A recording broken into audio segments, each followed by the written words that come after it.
여러분, 선생님이 다시 돌아왔습니다. 고대 미술 거의 다 봤고요. 그리스까지 공부했죠. 이제 로마 시대를 좀 공부하려고 하는데 비례까지도 공부를 했어요. 고대는 형태와 비례가 중시되었죠. 색채는 중세로 가면서 중요하게 생각됩니다. 중세 나중에 할 건데요. 중세는 스테인드 글라스 있죠? 스테인드 글라스에서 빛을 중시했잖아요. 그래서 색채를 중시했던 시기가 중세고요. 고대, 그리스, 로마, 이집트까지는 형태를 중시했고 비례를 중시했다고 합니다. 그래서 그 고대 미술에서 로마 미술과 헬레니즘 시기를 잠깐 더 보고 가겠습니다. 여러분들 보시면은 그리스와 로마 그리고 한국, 선생님이 여기가 그리스라고 얘기했죠. 여기가 그리스예요. 여기가 로마예요.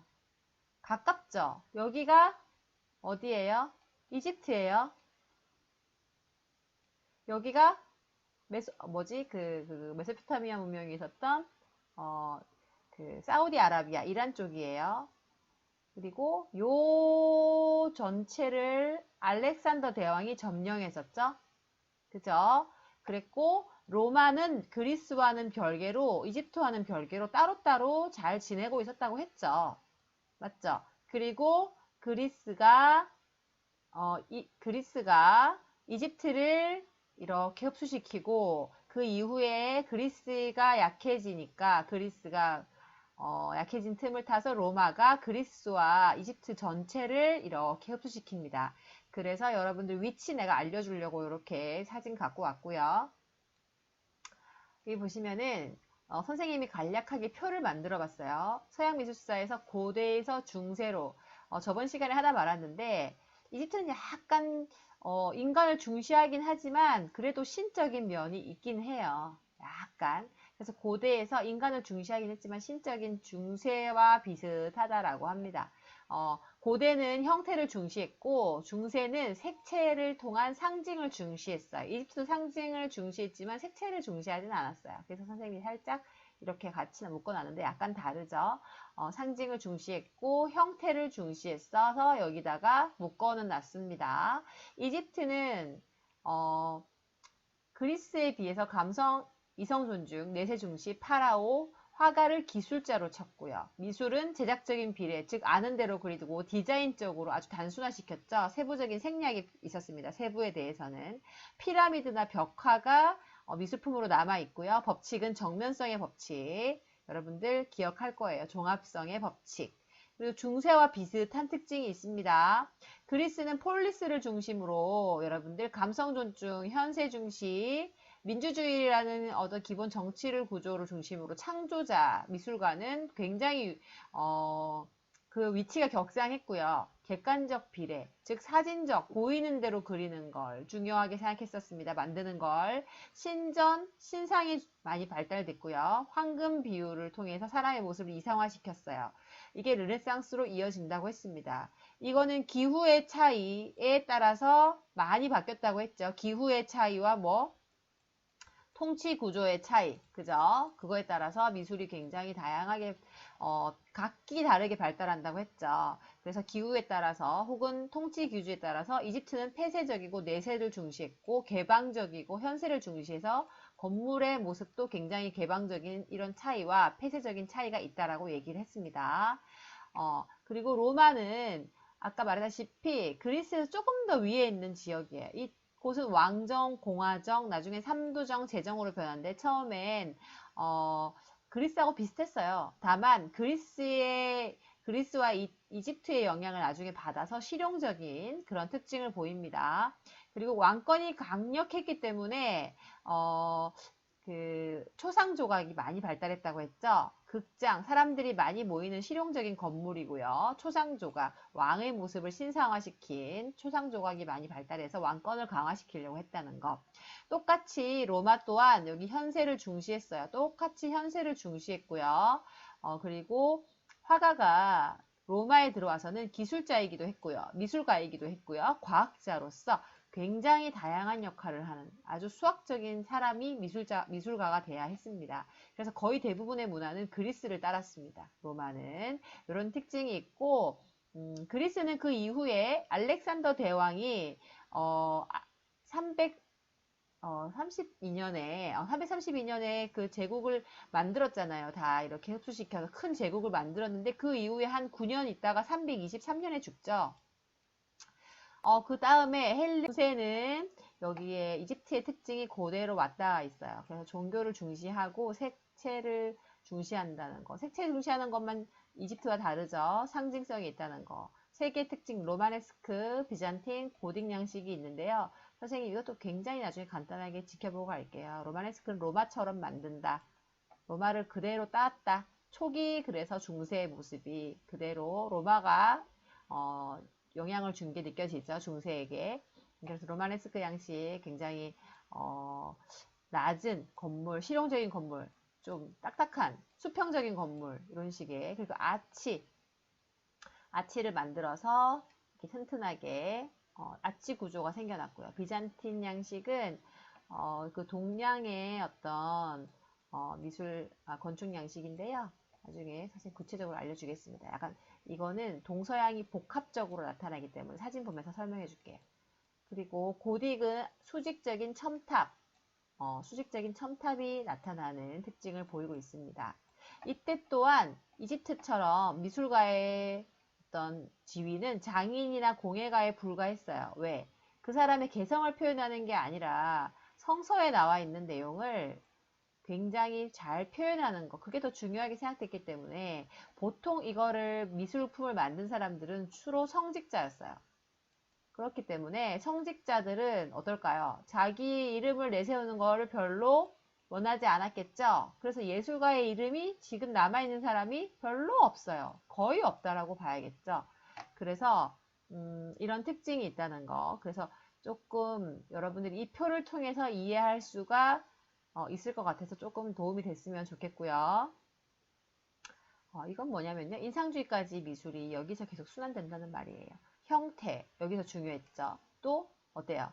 중세에서 색채 중시했죠.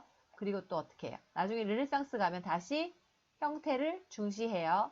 그리고 그 이후에 또 인상주의에서는 색채를 중시하죠. 이 형태와 색채에 대한 논쟁이 계속 이어집니다.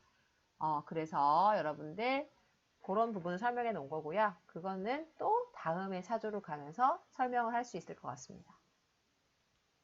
자, 예수 탄생. 로마를 보려면 예수 탄생과 떨어뜨려 놓고 설명할 수가 없어요. 예수가 탄생한 걸 영색이라고 하죠. 로마의 속국이 된 유대 지방에 등장한 한 사람이 있었어요. 그것이 바로 예수였어요. 예수를 설명하는 이유는 사실은 여러분들 역사적인 기반이 있어야지 중세를 이해할 수 있거든요. 로마도 이해할 수 있고. 로마 그 속국이 된 유대 지방에 예수를 믿고 따르는 사람이 많이 생겨났고 선민사상, 사람들을 이롭게 한다는 거죠. 율법주의, 그의 율법이 있었잖아요. 그걸로 사람들이 따르기 시작하자 로마는 이때까지 왕 중심이었잖아요. 선민사상 그래서 로마는 위협을 느끼고 십자가형을 하였습니다. 그 사람을, 즉 예수를.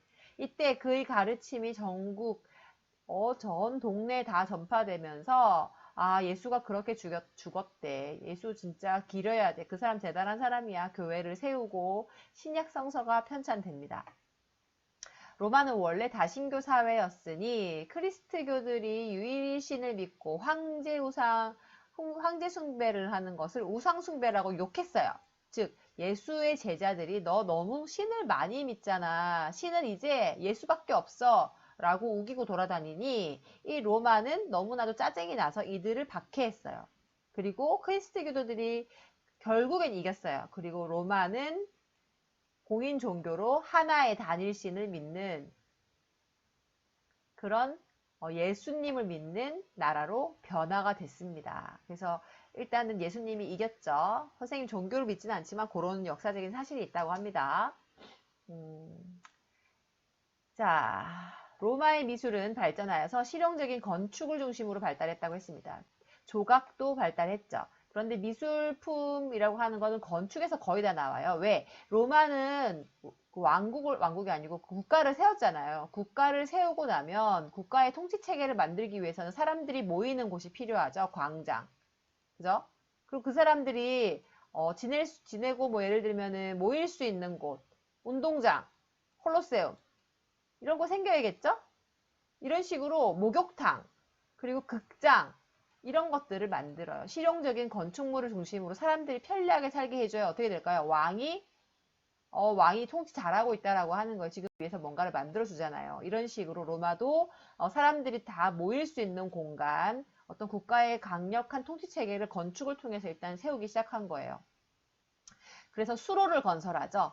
수로를 건설해서 사람들이 물을 끌어다 쓰기 편하게 하고요. 이런 식으로 도로를 만들어서 이쪽 동네와 이쪽 동네가 왔다 갔다 하기 편하게 하면은 이렇게 큰 나라도 통치할 수 있잖아요. 근데 이런 수로라든지 길이 없으면 여기 있는 사람들을 로마가 가운데서 통치할 수가 없잖아요. 그러니까 길을 만드는 거죠. 큰 제국을 이어나가려면, 유지시켜 나가려면.